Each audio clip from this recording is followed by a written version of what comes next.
All right, good afternoon, everyone. My name is Benjamin, and welcome to today's video. I think I had a plan. I may have said it on Monday. I'm just kind of not really in the mood to do that, whatever I had planned. I didn't even bother checking because I had an interesting idea. I wanted to talk about how North Carolina might redistrict. Now, I personally don't have a few things to talk about with North Carolina. For example, they're not going to go back to the original 2010 census map that they did, which had the famous North Carolina 12, which extended from Charlotte to Greensboro, Winston-Salem, and was a pretty horrible racial gerrymander. So bad it was struck down by the Supreme Court. Um, and then we go to the next one, which the state Supreme Court struck down, which was a partisan gerrymander. Now, obviously, Republicans have complete control in North Carolina, and more importantly for this process, they actually have control of the state Supreme Court, which is what struck down the previous map after the Supreme Court of the United States upheld the map, basically saying uh, they can't wade into partisan gerrymanders. State courts maybe can. Anyway, so the current map is court drawn. By the way, that's the reason why I haven't brought back the famous North Carolina 12. The other thing that I haven't done is I've not felt obligated to keep districts where they are, or even relatively what their shape will be. I feel that North Carolina's Republican Party is very likely to try to partisan gerrymander this. And I've done the best I can while trying to make it not as blatant as it was in the second redistricting they did this census cycle. Um, so I'm going to kind of explain it. By the way, 5 and 9, it's really hard to get these to extend into, say, this area or this area without making it an obvious without making it extremely blatant. There's only so much I can try to get away with. For example, the 10th here is, yeah, it's pretty bad. The 14th is also pretty bad, and that's the other thing. North Carolina is gaining a district. The 13th is not fantastic, and the 11th is pretty weird too. The 12th actually looks reasonable. But we'll start up. We'll start going from west to east because the map gets less pretty the further east we go. Obviously, I want to try and minimize the amount of districts in Charlotte. Now you're probably going to wind up with one. If I really wanted to go hard, I could eliminate it. Basically, I'd have to make these a lot more competitive than they already are. And we'll talk about it. The 8th is, well, to be honest with you, the 8th is a Democratic district simply because it has a very large portion of Charlotte. The 4th and 3rd are both Republican districts. Winston-Salem is entirely within the 4th, and Greensboro is actually split between the 3rd and the 10th. And of course, the 3rd includes a ton of very rural North Carolina. The 10th includes a little bit of Durham, a little bit of Greensboro,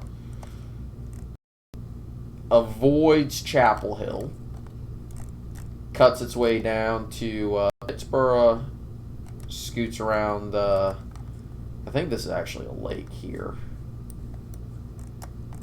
and goes down and kind of into this no man's land, right? The 1st covers this area from Williamston, Rocky Mount, Wake Forest, as well as Henderson, Roanoke Rapids, Lasker. But it also extends down into Raleigh, which Raleigh-Durham is almost entirely within the 2nd, other than that. Then you have the 11th, which snakes all the way from the northern parts of Durham down around through Chapel Hill, and then even includes Fayetteville and this area. Yeah, it's a very ugly district, but it kind of serves its purpose, and I'll show you kind of, you know, how I did it using this stuff, using the partisan lean. 12th is actually pretty darn compact. It goes all the way down to just south of Wilmington, which I did split.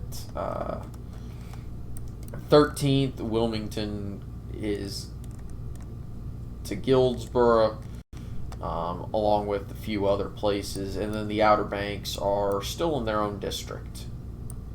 Though it does go to Greenville, Wilson, and even the outskirts of Raleigh. Yeah, it's not exactly the prettiest map, but gerrymanders are rarely pretty. Now, looking at the partisan lean, it's very easy to see. I did a lot of packing, but I wanted to make it not blatant racial gerrymandering. Because at the end of the day, in North Carolina, as with much of the Deep South, it's hard to do partisan gerrymandering without doing racial gerrymandering. That said, I think if I look at the detailed statistics, I think we have, wow, actually no majority-minority districts. That is actually shocking to me, honestly. I would have thought that the 2nd for sure. So I may need to redo this map, but a map not too dissimilar, because North Carolina does have to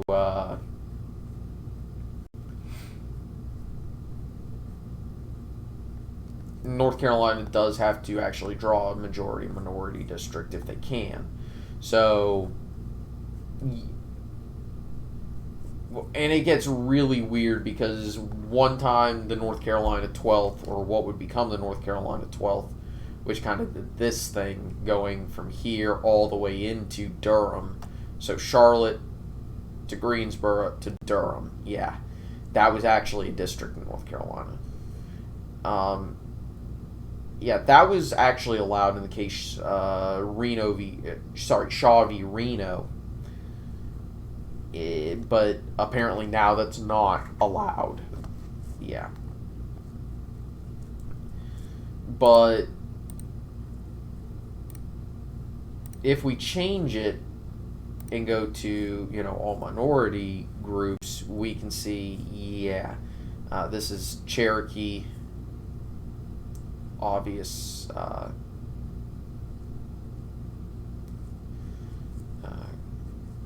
and you can see it's actually relatively homogenous, but there's not a very huge Hispanic population. They're kind of very spread out. However, the black population is prominent here and in this area, as well as this area. As you would expect, there's not a very high Asian population. However, when you go to Native American, there is, if I remember correctly, a reservation here. And, of course, this is the Cherokee Reservation.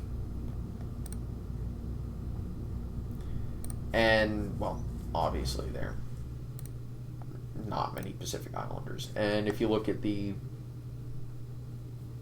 map of which group is in the plurality, you can basically see the settlement patterns.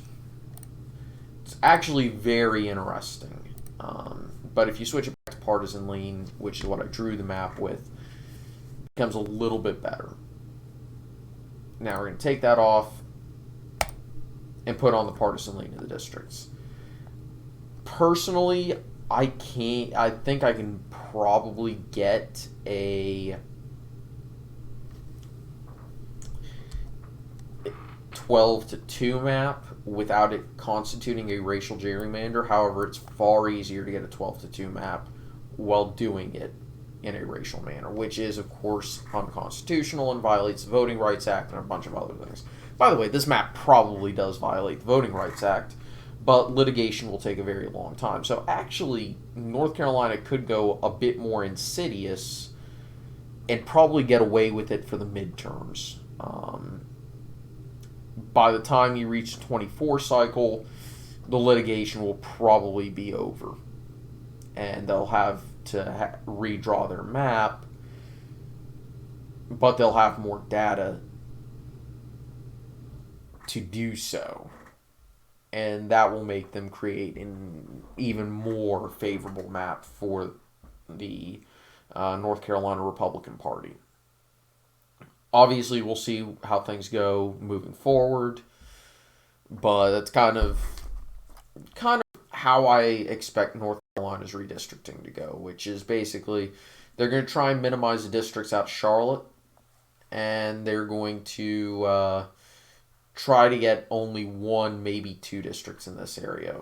Greensboro and Winston-Salem are going to be split as much as possible. Anyway, thank you all for watching. I hope you all enjoyed. A like, a comment, and a subscription is very appreciated, and I greatly, greatly thank all y'all who have done so, and I hope you all have a very nice day. Bye-bye.